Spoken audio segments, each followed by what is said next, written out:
สวัสดีครับช่องรถมือสองราคาถูกขอนำเสนอ Mazda Family Van กันนี้เป็นปี 1990 ครับเป็นรถแวนแท้เดิมโรงงาน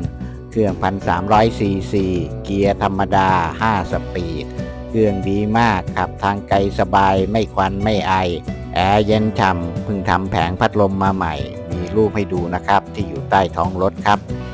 ภายในหนังแท้เดิมโรงงานชุดไฟติดครบติดฟิล์มมาใหม่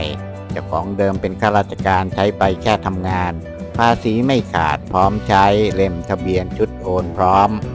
ราคาที่ระบุไว้ได้ล้อเดิมนะครับถ้าอยากได้ล้อเท่ก็เพิ่ม 5,000 ครับเจ้าของระบุไว้อย่างนั้นนัดดูรถได้เฉพาะเสาร์อาทิตย์ครับรถอยู่แถวหัวหมากกรุงเทพมหานครครับท่านไหนสนใจก็ลองนัดไปดูรถไปตรวจสอบรถตรวจสอบเอกสารให้เรียบร้อยก่อนที่จะโอนเงินซื้อขายจ่ายตังค์กันนะครับหากต้องการข้อมูลเพิ่มเติมติดต่อเจ้าของโดยตรงเลยครับผมหามาให้ชมเท่านั้นเบอร์โทรเจ้าของให้ไว้ที่ท้ายคลิปแล้วครับ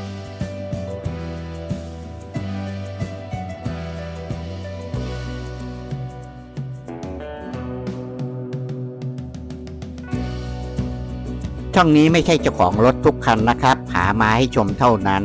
หากสนใจหรือมีคำถามใดๆให้ติดต่อเจ้าของโดยตรงเลยครับที่สำคัญก็คือไม่โอนเงินทุกกรณีก่อนที่จะได้เห็นรถและเอกสารตัวจริงกันนะครับฝากกดไลค์กดแชร์กดติดตามและกดกระดิ่งเพื่อที่จะได้ไม่พลาดรถที่จะนำมาเสนอให้ชมกันทุกวันด้วยนะครับ